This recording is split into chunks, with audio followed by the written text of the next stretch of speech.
السلام علیکم ناظرین کرام، شروع کرتی ہوں اللہ تعالیٰ کے بابرکت نام سے جو بڑا مہربان اور نہایت رحم والا ہے۔ ایک دفعہ ایک شخص نے اجناس خوردنے کی تجارت شروع کی۔ کچھ عرصے کے بعد شیطان نے اس کے ذہن میں ذخیرہ اندوزی کی لعنت کو سوار کر دیا۔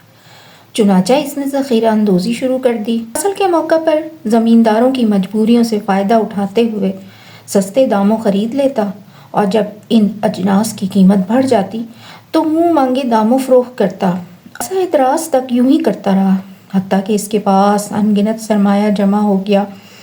مگر تھوڑے عرصے کے بعد حالات نے رخ بدلا اور تجارت میں سے خسارہ ہونا شروع ہو گیا۔ جو سودا بھی کرتا گھاٹا اٹھاتا، حتیٰ کہ جو دولت ذخیرہ اندوزی سے کمائی تھی وہ اسی راستے سے نکل گئی اور خود بیمار ہو گیا، اور بیماری نے اس حد تک لاغر کر دیا کہ بھیک مانگنے تک نوبت پہنچ گئی۔ لوگ اس کی حالت زار پر بڑے حیران ہوئے کہ یہ شخص اسی علاقے کی ایک معزز شخصیت ہوتا تھا اور اب یہ بھکاری ہے، اور ہر کوئی نفرت کی نگاہ سے دیکھنے لگا۔ ایک روز وہ مسجد کی سیڑھیوں پر بیٹھ کر بھیک مانگ رہا تھا کہ ایک اللہ کے بندے کا گزر ہوا۔ اس نے نظر باطن سے اس کا حال معلوم کیا اور کہا، دولت ذخیرہ اندوزی میں نہیں ہے، بلکہ امارت اور غربت سب اللہ کی طرف سے ہے۔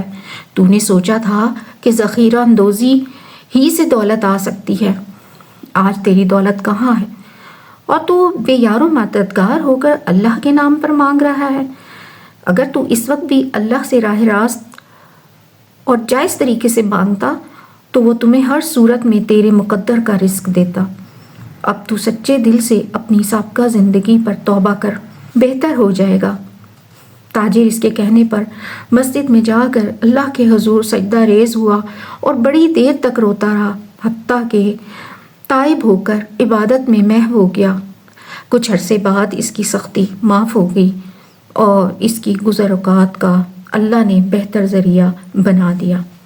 دولت حاصل کرنے کا وہ ناجائز ذریعہ ہے، اس سے ایک سے زائد آدمیوں کی دولت فرد واحد کے ہاتھ چلی جاتی ہے۔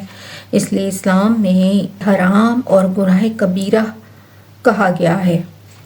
اسلام سے پہلے عربوں میں شراب اور جوئے کا عام رواج تھا، بلکہ اسے مالداری اور عزت کی علامت خیال کیا جاتا تھا، لیکن جو آپس میں فتنہ اور فساد کا باعث بنتا اور پشت در پشت جھگڑے جاری رہتے۔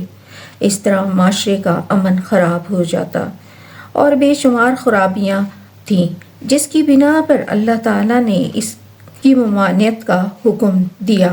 شراب اور جوا انسانی عقل کو خراب کرتے ہیں اور اس سے مال برباد ہو جاتا ہے۔ انہیں شیطانی اعمال قرار دے کر ہمیشہ کے لیے ترک کرنے کی تاکید کی گئی۔ وہ اللہ کی یاد سے غافل کر دیتا ہے۔ جوئے کے لیے عربی میں میسر کا لفظ استعمال ہوا ہے۔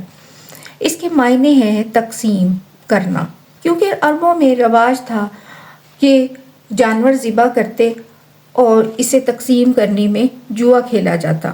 عبداللہ بن عمر رضی اللہ تعالیٰ عنہ سے روایت ہے کہ نبی صلی اللہ علیہ وسلم نے فرمایا، ماں باپ کی نافرمانی کرنے والا، جوا کھیلنے والا، احسان جتلانے والا اور ہمیشہ شراب پینے والا جنت میں داخل نہیں ہوگا۔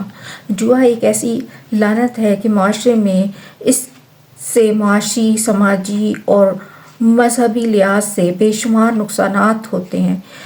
ایک بنیادی نقصان تو یہ ہوتا ہے کہ جوئے کا عادی محنت کر کے کمانے سے محروم ہو جاتا ہے۔ جوئے میں چونکہ دو فریق ہوتے ہیں اور ایک شخص کا فائدہ دوسرے فریق کا نقصان ہوتا ہے، جیتنے والے کا نفع ہارنے والے کے نقصان کا نتیجہ ہوتا ہے، اور جوئے سے دولت میں اضافہ نہیں ہوتا، بلکہ اس کھیل کے ذریعے ایک کی دولت سلب ہو کر دوسرے کے پاس پہنچ جاتی ہے، مجموعی حیثیت سے قوم کی تباہی کا باعث بنتا ہے۔ جوئے کا ایک اور نقصان یہ بھی ہے کہ یہ باطل طریقے پر دوسرے لوگوں کا مال ہضم کرنے کا ایک ذریعہ ہے، اور بغیر کسی معقول معاوضے کے دوسرے بھائی کا مال لے لیا جاتا ہے، جسے اسلام میں ناجائز قرار دیا گیا ہے۔